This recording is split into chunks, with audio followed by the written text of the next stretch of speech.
Если бы лет 20 назад мне бы сказали, что нужно рассказать лекцию о правителях Волжской Булгарии, я бы сказал, что материала практически нет, и то, что есть, уже опубликовано, и ничего нового и интересного об этом рассказать нельзя. Но за это время источников и сведений много не появилось, но появилась возможность сопоставить и провести анализ вообще того, что нам известно. И получилось вот довольно интересное исследование на довольно ограниченном, но в то же время очень важном материале, потому что когда мы говорим об нашей истории, она на удивление безлюдна. Очень часто мы говорим, что вот действовали какие-то народы, государства, но нет людей как творцов вот этой самой истории. Понятно, что для эпохи Средневековья такими творцами выступали, как правило, какие-то выдающиеся личности, и это, как правило, правители. Но желательно их знать и попытаться узнать о них больше или сконцентрировать все, что мы знаем об этом предмете из различных источников, но при этом отслоить какие-то мифологию или то, что псевдонауку. Давайте, начнем. Самые общие сведения о Волжской Булгарии и главным образом о начальном этапе ее формирования – это что в начале X века, совершенно точно мы можем сказать, возникло государственное образование. Оно было на первых порах вассальным хазарскому каганату. Правителем вот этого вновь образованного владения, который правил, скорее всего, с санкций хазарского кагана, был некто Алмыш, и он хотел добиться независимости. Для нас важно отметить, что где-то с 10-х годов X века, скорее всего, он уже принимает ислам и начинает активно на международной арене добиваться признания Булгарии как мусульманской страны и страны, которая хочет найти какую-то новую легитимацию и возможных союзников в борьбе против хазарского каганата. И в 921 году он отправляет посольство в Багдад, который возглавляет Микаил ибн Башту. При этом этот человек, о котором мы очень мало знаем, и только из записок Ибн Фадлана, оказался очень ловким, предприимчивым и на редкость изобретательным человеком. Он сумел добиться того, что его приняли сначала какие-то знатные люди, потом главный евнух дворца, который сумел организовать ему встречу даже с самим халифом. При этом он этого халифа, Аль-Муктадира, смог убедить в том, что для него просто необходимо организовать это посольство, расширить мир ислама на северную Айкумену и распространить свет ислама в этой самой далекой окраине. И действительно было посольство снаряжено, оно в 922 году 12 мая достигло Булгарии, 16 мая было зачитано письмо, и халифа, правителю Булгарии, тот признал себя вассалом аббасидского халифата, и после этого начинается уже реально дипломатическое признание Волжской Булгарии как мусульманской страны. И это поворотный момент всей истории не только Булгарии, но и, можно сказать, всей нашей татарской истории, поскольку именно с этого момента ислам распространяется на этой территории, и более того, ислам становится не просто государственной религией, он получает и признания всех других стран. Следующим этапом в становлении этого государства является 985 год, когда, по словам повести временных лет русской летописи, был Владимиром I Святым заключен равноправный мирный договор с правителем Волжской Булгарии. С этого момента устанавливается общая граница, правила торговли и взаимное признание этих самых государств. То есть Булгария выступает равноправным партнером и государством, равным по политическому воздействию и силе с Киевской Русью.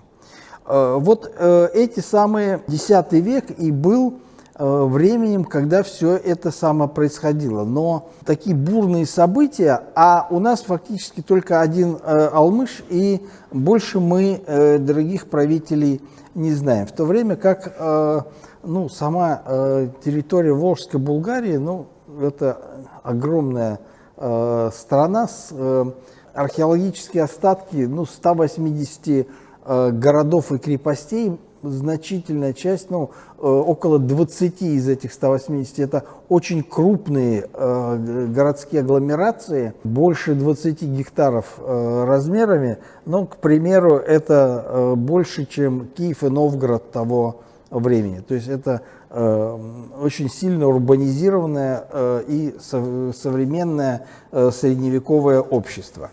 Что касается правителей, то здесь мы, в отличие от многих других вопросов истории Волжской Булгарии, знаем гораздо меньше. И начало исследования этого вопроса уходит еще в первую треть XIX века, когда в Казанский университет приезжает немецкий профессор Френ, Христиан Мартин Френ, который становится профессором, и он начинает собирать, привез с собой сведения из разных арабских источников, выписок, и в том числе он опубликовал, сначала даже на арабском языке, поскольку типография была, где печатали Кораны, и он, набрал свой текст, писал на латыни, а набирал на арабским шрифтом. И потом она была опубликована и по-немецки. Суть в том, что записки Ибн Фадлана дошли до нас и были опубликованы впервые Френом в пересказе энциклопедиста XII века Ибн Аль-Якута. И там указано было, что правителем Булгарии является Алмыш Ибн Балтавар, и что он является мусульманином и все другие сведения. С этого момента начинаются исторические интерпретации. Впервые отечественная историография обратилась к этому вопросу в трудах своих востоковедов. Например, профессор Киевского университета середины XIX века Григорьев указывал и писал, что прочтение титула Алмыша Балтавар как владавец, и в этом он видел, что на самом деле булгары, они никакого отношения не имеют, что булгары вообще, как и болгары, это народ славянского племени, и этот самый Балтавар надо читать просто искаженное, арабскими источниками, владетель, владавец, по этому поводу старался развивать. Но эта точка зрения, поскольку было ясно, что все-таки волжские булгары являются тюрками, не нашла широкого распространения. Уже в начале XX века, например, профессор Казанского университета Смолин, он пытался внести такой социологический заряд, но он просто фиксировал, что правители Волжской Булгарии, которые он называл ханами, имели там дружины, и это что было настоящее феодальное государство. Примерно эти же мысли повторял и Николай Филиппович Калинин, сотрудник музея, потом Института языка, литературы и истории, который в соавторстве с Борисом Дмитриевичем Грековым написали большой очерк для истории Татарской ССР, где он попытался собрать сведения, все сведения, которые нам известны о вот этих самых булгарских правителей. Ну и надо сказать, что позднее, в частности, Александр Халиков говорил, что вот правители Волжской Булгарии имеют родство с домом Ашина, тюркским родом правящим Барсил. И вот это самые Барсилы якобы должны читаться как Барс Иле, и вот якобы вот какие-то известные нам изображения барсов, это все некий герб вот этой самой Волжской Булгарии. Другие исследователи развивали часть положений, в том числе Александра Халикова, но некоторые, как Равиль Габдрахманович Фахрудинов, шли другим путем. То есть, в частности, он категорически отвергал саму постановку вопроса, что в Булгарии правили ханы. Он говорит, что это не является титулатурой булгарских правителей. А кроме того, он считал, что правитель Алмыш надо читать как Алмаз. Вот это такое хорошее татарское имя, и вот оно якобы происходило еще с древности. Но особых это тоже не нашло точки зрения, распространения точки зрения. И в последние годы, во втором томе «Истории татар», Фаяз Шарипович Худин обобщил все, что нам известно о правителях Волжской Булгарии, и составил такую сводную генеалогию с X аж до XIII века. Ну и мы поэтому посмотрим, значит, что мы можем по этому поводу сказать. Надо отметить, что тут вот эта монета, это, кстати, монета халифа Аль-Муктадира, багдадского халифа, который и послал это самое посольство. В записках, которые после возвращения этого самого посольства оставил секретарь этого посольства. Иногда, кстати, говорят, что это было посольство Ибн Фадлана. Посольством возглавлял Сусан ар-Раси. Ибн Фадлан был секретарем посольства. Но поскольку секретарь и составлял отчет, то все сведения все ссылаются на Ибн Фадлана и говорят, что Ибн Фадлан, и он тем более, что всячески подчеркивал свою роль в посольстве, а роли руководителя вообще не упоминал. Как это обычно бывает. Для нас это не очень существенно. Важно то, что в самом начале он сообщает, что причиной отправления посольства в северную далекую страну является письмо, которое прислал Алмыш ибн Шальги Ялтавар, царь Сакалиба. Надо отметить, что Ибн Фадлан, народ, который он видел и встречал, он везде называет Сакалиба. Северные народы, в отличие от тюрок. Тюрки – это такие кочевые воины, а Сакалиба – это жители северных стран, такая обобщенная характеристика. Что-то типа в современной трактовке, это можно было сказать, лица кавказской национальности, но арабы так называли всех северные народы, от немцев до славян и финно-угров. Тем не менее, здесь указывается, во-первых, титул, имя, и именно в такой трактовке есть еще и целый ряд других источников, в частности, и у источника, очевидно написанного раньше Ибн Фадлана, но редактуры поздние исказили этот текст.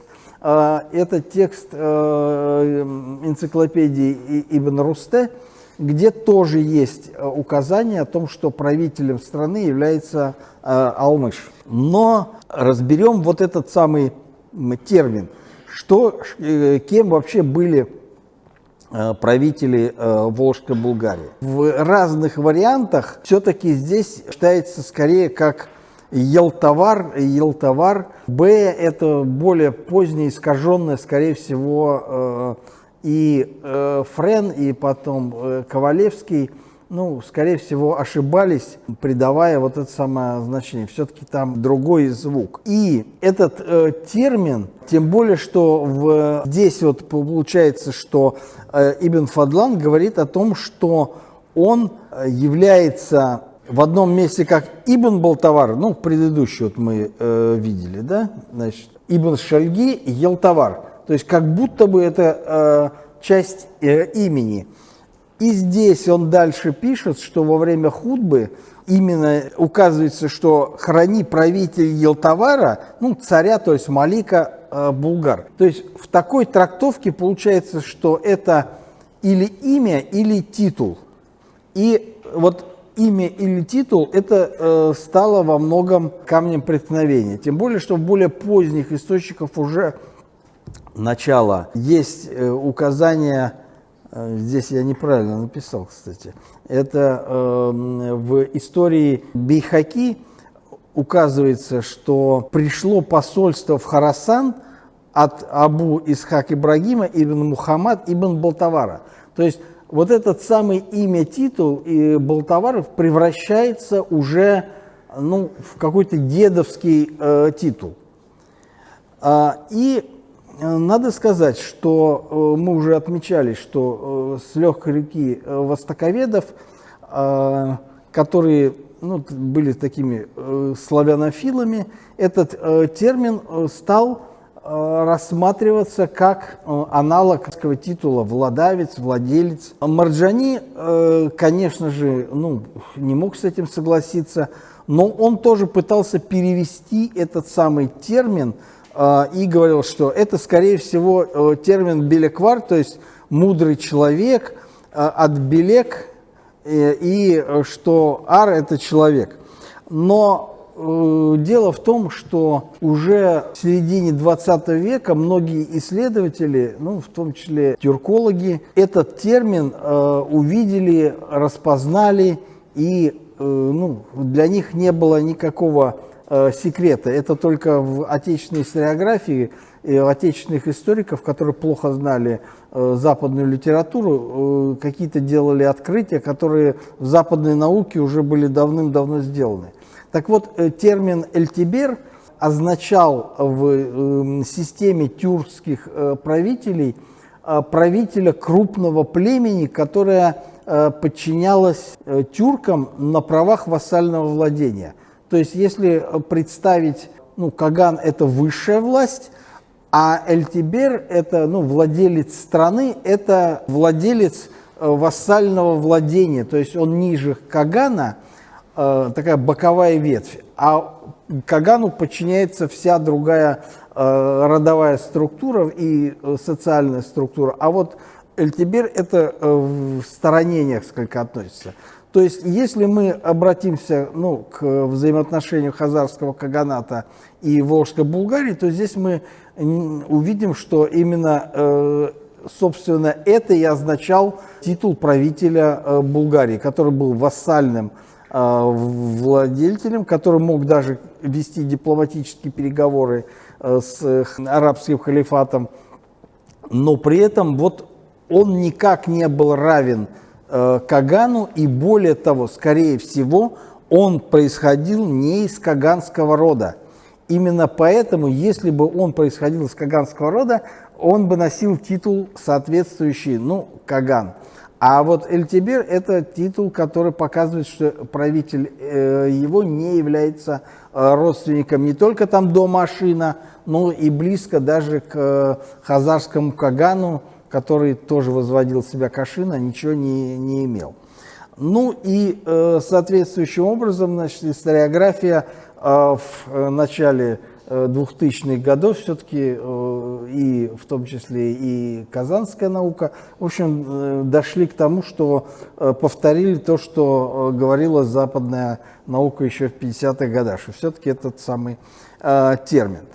Ну и дальше можно сказать, что есть и вот самые первые монеты, надчеканки на саманидских дирхемах, где еще нет термин, титул Ялтывар есть, а имени правителя еще нет.